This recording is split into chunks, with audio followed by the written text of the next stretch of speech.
ಹೌದು, ರಾಜ್ಯಾದ್ಯಂತ ಇರುವಂತಹ ಪ್ರತಿಯೊಂದು ರೈತ ಬಾಂಧವರಿಗೆ ಇಲ್ಲಿ ಮತ್ತೊಂದು ವಿಡಿಯೋಗೆ ಸ್ವಾಗತ ಅಂತ ಹೇಳುತ್ತಾ, ಈಗಾಗಲೇ ಹಂತ ಹಂತಗಳಾಗಿ ನಾನು ನಿನ್ನೆ ಒಂದು ವಿಡಿಯೋದಲ್ಲಿ ಕೂಡ ಹೇಳಿರೋ ಪ್ರಕಾರ ಪ್ರೆಸೆಂಟ್ ಆಗಿ ಕೆಲವು ಜಿಲ್ಲೆಗಳು ಕೂಡ ಮೊದಲನೇ ಲಿಸ್ಟ್ ಅಲ್ಲಿ ಇರುವಂತಹ ಜಿಲ್ಲೆಗಳಲ್ಲಿ ಇರುವಂತಹ ಪ್ರತಿಯೊಂದು ಬೆಳೆ ಹಾನಿ ಪರಿಹಾರ ಹಣವನ್ನು ಪಡೆದುಕೊಳ್ಳುವ ರೈತರಿಗೆ ನಾನು ನಿನ್ನೆ ಒಂದು ವಿಡಿಯೋದಲ್ಲಿ ಕೂಡ ಹೇಳಿರುವೆ. ಆ ಜಿಲ್ಲೆಗಳಿಗೆ ಇಲ್ಲಿ ಹಂತ ಹಂತಗಳಾಗಿ ನಿನ್ನೆನೆ ಇಲ್ಲಿ ಬೆಳೆ ಹಾನಿ ಪರಿಹಾರ ಹಣ ಅನ್ನೋದು ಕೂಡ ಇಲ್ಲಿ ಬಿಡುಗಡೆ ಆಗಿರುವಂತದ್ದು. ಹೌದು ವೀಕ್ಷಕರೇ, ಇಲ್ಲಿ ನಿನ್ನೆನೂ ಕೂಡ ನಾನು ಒಂದು ವಿಡಿಯೋದಲ್ಲಿ ಕೂಡ ಹೇಳಿರೋ ಪ್ರಕಾರ ಲೈವ್ ಪ್ರೂಫ್ ಆಗಿ ಒಂದು ವಿಡಿಯೋ ಕೂಡ ಹಾಕಿರ್ತೀನಿ, ನೀವು ನೋಡಬಹುದು. ಒಂದು ಫೋಟೋ ಕೂಡ ಹಾಕಿರ್ತೀನಿ, ನೀವು ನೋಡಬಹುದು.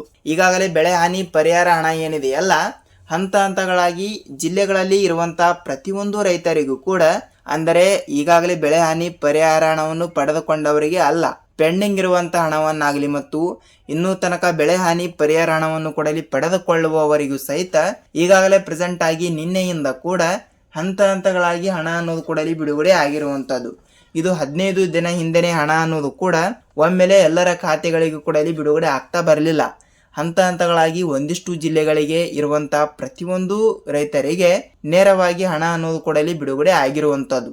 ಸೊ ಅದಕ್ಕಾಗಿ ಹೇಳ್ತಾ ಇದ್ದೀನಿ, ಇವತ್ತು ಕೂಡ ಇಲ್ಲಿ ಆಹಾರ ಇಲಾಖೆಯ ಸಚಿವರಾಗಿರುವ KH ಮುನಿಯಪ್ಪ ಸರ್ ಅವರಾಗ್ಲಿ ಮತ್ತು ಮುಖ್ಯಮಂತ್ರಿ ಆಗಿರುವ ಇಲ್ಲಿ CM ಸಿದ್ದರಾಮಯ್ಯ ಸರ್ ಅವರಾಗ್ಲಿ ಮತ್ತು ಕಂದಾಯ ಇಲಾಖೆಯ ಸಚಿವರಾಗಿರುವ ಕೃಷ್ಣ ಬೈರೇಗೌಡ ಸರ್ ಅವರು ಕೂಡ ಎಲ್ಲರೂ ಕೂಡ ಇಲ್ಲಿ ಕಾಂಗ್ರೆಸ್ ಪಕ್ಷವು ಉಪಚುನಾವಣೆಯಲ್ಲಿ ಕೂಡ ಹೇಳಿರೋ ಪ್ರಕಾರ ಬೆಳೆ ಹಾನಿ ಪರಿಹಾರ ಹಣದ ಬಗ್ಗೆ ಒಂದಿಷ್ಟು ಮಾಹಿತಿಗಳು ಕೂಡ ಇಲ್ಲಿ ಬಂದಿರುವುದರಿಂದ ಇಲ್ಲಿ ಅವರು ಕೂಡ ಏನು ಮಾಹಿತಿ ಕೊಟ್ಟಿದ್ದಾರೆ ಮತ್ತು ಪ್ರೆಸೆಂಟ್ ಆಗಿ ಬೆಳೆ ಹಾನಿ ಪರಿಹಾರ ಹಣಕ್ಕಾಗಿ ಇವತ್ತು ಕೂಡ ಇಲ್ಲಿ ಯಾವ ಜಿಲ್ಲೆಗಳಿಗೆ ಹಣ ಬಿಡುಗಡೆ ಆಗ್ತಾ ಇದೆ, ಏನಿಲ್ಲ ಏನು ಸುದ್ದಿ ಅಂತ ಅದನ್ನು ಕೂಡ ಸ್ವಲ್ಪ ನಾವು ಈ ಒಂದು ವಿಡಿಯೋದಲ್ಲಿ ತಿಳಿದುಕೊಳ್ಳುತ್ತಾ ಹೋಗಬಹುದು. ಹೌದು ವೀಕ್ಷಕರೇ, ಈ ಎಲ್ಲದರ ಬಗ್ಗೆ ಮಾಹಿತಿ ಏನು ಬಂದಿದೆ, ಏನಿಲ್ಲ ಏನು ಸುದ್ದಿ ಅಂತ ನಾವು ಈ ಒಂದು ವಿಡಿಯೋದಲ್ಲಿ ಮಾಹಿತಿಯನ್ನು ತಿಳಿದುಕೊಳ್ಳುತ್ತಾ ಹೋಗೋಣ. ಜೊತೆಗೆ ರೈತರಿಗೆ ಉಪಯುಕ್ತವಾಗುವಂತ ಮಾಹಿತಿಗಳನ್ನು ಕೂಡ ನಾವು ಪ್ರೊವೈಡ್ ಮಾಡ್ತಾ ಇರ್ತೀವಿ. ಸೊ ಅದೇ ರೀತಿಯಾಗಿ ಕೂಡ ಇಲ್ಲಿ ಬೆಳೆ ಹಾನಿ ಪರಿಹಾರ ಹಣ ಅಷ್ಟೇ ಅಲ್ಲ, ಲೈಕ್ ಪ್ರಧಾನಮಂತ್ರಿ ಕಿಸಾನ್ ಸನ್ಮಾನ್ ಯೋಜನೆಯ ಹಣ ಬಂದ್ಬಿಟ್ಟು ಈಗಾಗಲೇ 22ನೆಯ ಕಂತಿನ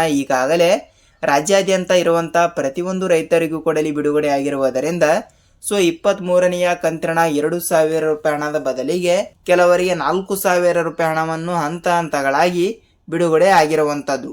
ಹೌದು ವೀಕ್ಷಕರೇ, ಈ ರೀತಿ ಒಂದು ಮಾಹಿತಿ ಕೊಟ್ಟಿರುವುದರಿಂದ 4,000 ರೂಪಾಯಿ ಹಣ ಯಾರಿಗೆ ಬಿಡುಗಡೆ ಆಗಿದೆ ಮತ್ತು ಹಂತ ಹಂತಗಳಾಗಿ ಇಲ್ಲಿ 6,000 ರೂಪಾಯಿ ಹಣವನ್ನು ಕೂಡ ಯಾರಿಗೆ ಬಿಡುಗಡೆ ಆಗಿದೆ ಅಂತ ಇಲ್ಲಿ ಅದನ್ನು ಕೂಡ ಇಲ್ಲಿ ತಿಳಿದುಕೊಳ್ಳುತ್ತಾ ಹೋಗಬಹುದು. ವೀಕ್ಷಕರೇ, ಹೌದು, ಈ ಎಲ್ಲದರ ಬಗ್ಗೆ ಮಾಹಿತಿ ಏನು ಬಂದಿದೆ, ಏನೆಲ್ಲ ಏನು ಸುದ್ದಿ ಅಂತ ನಾವು ಒಂದೊಂದಾಗಿ ಈ ಒಂದು ವಿಡಿಯೋದಲ್ಲಿ ಮಾಹಿತಿಯನ್ನು ತಿಳಿದುಕೊಳ್ಳುತ್ತಾ ಹೋಗೋಣ. ಹಾಗಿದ್ರೆ ಬನ್ನಿ ಸ್ನೇಹಿತರೆ, ಈ ಎಲ್ಲದರ ಬಗ್ಗೆ ಮಾಹಿತಿ ಏನು ಬಂದಿದೆ ಅಂತ ಈ ಒಂದು ವಿಡಿಯೋದಲ್ಲಿ ಮಾಹಿತಿಯನ್ನು ತಿಳಿದುಕೊಳ್ಳುತ್ತಾ ಹೋಗೋಣ. ಹೌದು, ನೀವೇನಾದ್ರೂ ಹೊಸಬರಾಗಿ ನಮ್ಮ ಚಾನಲ್ಗೆ ಭೇಟಿ ಕೊಟ್ಟು ಈ ಒಂದು ವಿಡಿಯೋನ ಮೊದಲಿಗೆ ನೋಡ್ತಾ ಹೋದ್ರೆ ತಪ್ಪದೆ ನಮ್ಮ ಚಾನಲ್ಗೆ ದಯವಿಟ್ಟು ಸಬ್ಸ್ಕ್ರೈಬ್ ಮಾಡಿ ಮತ್ತು ಅಲ್ಲೇ ಪಕ್ಕದಲ್ಲಿರುವ ಬೆಲ್ ಐಕಾನ್ ಕೂಡ ನೀವು ಕ್ಲಿಕ್ ಮಾಡಬಹುದು.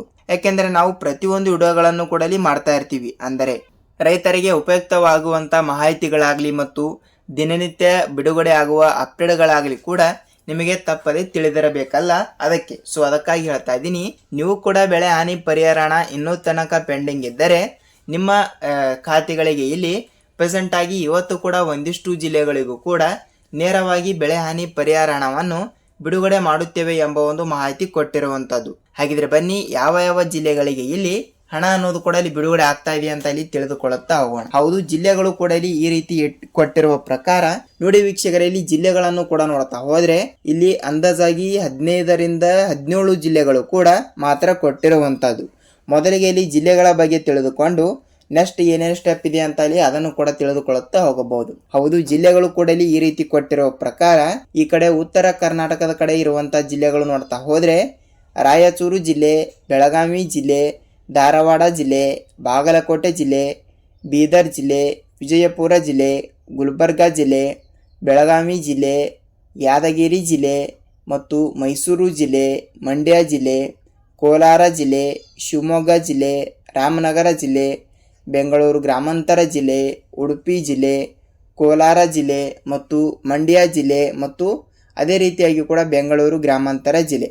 ಹೌದು, ಇಲ್ಲಿ 18, 19 ಜಿಲ್ಲೆಗಳು ಕೂಡ ಮೊದಲನೇ ಪಟ್ಟಿಯಲ್ಲಿ ಇರುವುದರಿಂದ ಈ ಜಿಲ್ಲೆಗಳಲ್ಲಿ ಇರುವಂತಹ ಪ್ರತಿಯೊಂದು ರೈತರಿಗೂ ಸಹಿತ ನೇರವಾಗಿ ಇಲ್ಲಿ ಎಷ್ಟಂದ್ರೆ ನೇರವಾಗಿ ಬೆಳೆ ಹಾನಿ ಪರಿಹಾರ ಹಣವನ್ನು ಪಡೆದುಕೊಳ್ಳಲಾರದವರಿಗೆ ನೇರವಾಗಿ ಹಣ ಅನ್ನೋದು ಕೂಡ ಬಿಡುಗಡೆ ಮಾಡುತ್ತೇವೆ ಎಂಬ ಒಂದು ಮಾಹಿತಿ ಕೊಟ್ಟಿರುವಂತದ್ದು. ಸೊ ಖಂಡಿತವಾಗಿಯೂ ಕೂಡ ಹೇಳ್ತಾ ಇದ್ದೀನಿ, ನಿಮ್ಮ ಜಿಲ್ಲೆನೂ ಕೂಡ ಯಾವುದು ಅಂತ ನೀವು ನಮಗೆ ತಪ್ಪದೆ ತಿಳಿಸಬೇಕು. ಪ್ರೆಸೆಂಟ್ ಆಗಿ ಎಲ್ಲರ ಖಾತೆಗಳಿಗೂ ಕೂಡ ಒಮ್ಮೆಲೆ ಹಣ ಅನ್ನೋದು ಕೂಡ ಇಲ್ಲಿ ಬಿಡುಗಡೆ ಆಗಲ್ಲ.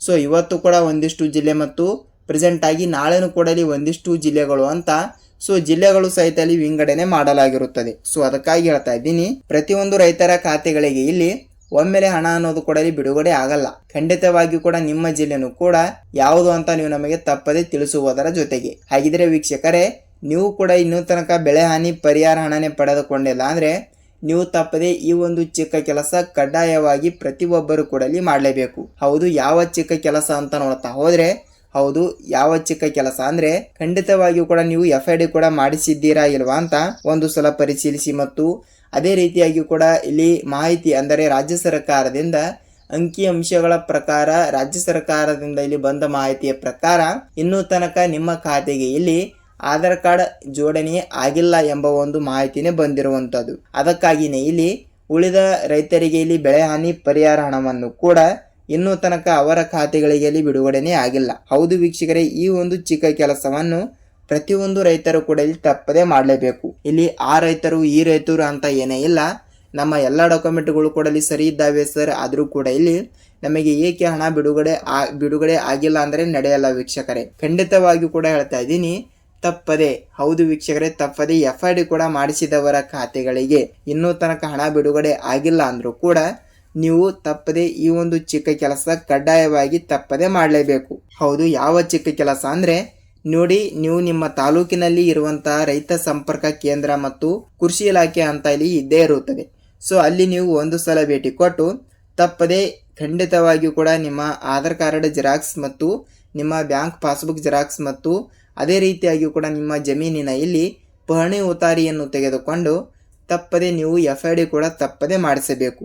ಅಲ್ಲಿ ಇರುವಂಥ ಅಧಿಕಾರಿಗಳಿಗೆ ಒಂದು ಸಲ ನೀವು ಭೇಟಿ ಕೊಟ್ಟು FID ಕೂಡ ತಪ್ಪದೆ ಮಾಡಿಸಬೇಕು. ಏಕೆಂದರೆ FID ಅಂದರೆ ನೋಡಿ, ನಿಮ್ಮ ಹೊಲದ ಇಲ್ಲಿ ಜಮೀನಿನ GPS ಆಗುತ್ತದೆ. ಅಂದರೆ ನಿಮ್ಮ ಜಮೀನು ಎಲ್ಲಿ ಬರುತ್ತದೆ ಮತ್ತು ನಿಮ್ಮ ಜಮೀನಿನಲ್ಲಿ ಯಾವ ಬೆಳೆ ಹಾಕಿದ್ದೀರಿ ಮತ್ತು ನಿಮಗೆ ಅಲ್ಲಿ ಎಷ್ಟು ಬೆಳೆ ಹಾನಿ ಪರಿಹಾರ ಹಣವನ್ನು ಕೂಡ ಇಲ್ಲಿ ಬಿಡುಗಡೆ ಮಾಡಬೇಕು ಅಂತ ಎಲ್ಲ ರೀತಿಯಾಗಿ ಕೂಡ ಅಲ್ಲಿ ಮಾಹಿತಿ ತಿಳಿಯಬೇಕಾದ್ರೆ FID ಇಸ್ ದ ಇಂಪಾರ್ಟೆಂಟ್ ಅಂದರೆ ತಪ್ಪಾಗಲ್ಲ. ಹೌದು ವೀಕ್ಷಕರೇ, FID ಬಹಳಷ್ಟು ಇಂಪಾರ್ಟೆಂಟ್ ಆಗಿರುವುದರಿಂದ FID ಮಾಡಿಸಿದ್ದರೂ ಕೂಡ ಇಲ್ಲಿ ಇನ್ನೂ ತನಕ ನಿಮ್ಮ ಖಾತೆಗಳಿಗೆ ಹಣನೇ ಬಂದಿಲ್ಲ ಅಂದರೆ ನೀವು ತಪ್ಪದೆ ನಿಮ್ಮ ಬ್ಯಾಂಕಿಗೆ ಹೋಗಿ ಎಲ್ಲ ರೀತಿಯಾಗಿಯೂ ಕೂಡ ನೀವು ವಿಚಾರಿಸಬೇಕು. ಏಕೆಂದರೆ ಖಂಡಿತವಾಗಿಯೂ ಕೂಡ ಈ ಎರಡೇ ಚಿಕ್ಕ ಕೆಲಸಗಳನ್ನು ಪ್ರತಿಯೊಂದು ರೈತರು ಕೂಡ ತಪ್ಪದೆ ಮಾಡಲೇಬೇಕು. ಹೌದು, ಇದಾಗಿತ್ತು ಈ ದಿನದ ಬೆಳೆ ಹಾನಿ ಪರಿಹಾರ ಹಣದ ಬಗ್ಗೆ.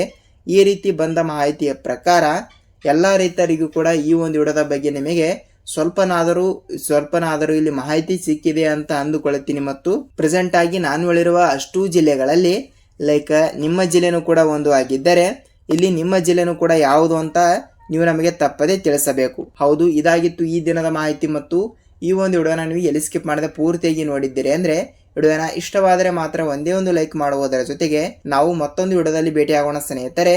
ಅಲ್ಲಿಯ ತನಕ ಎಲ್ಲರಿಗೂ ಧನ್ಯವಾದ.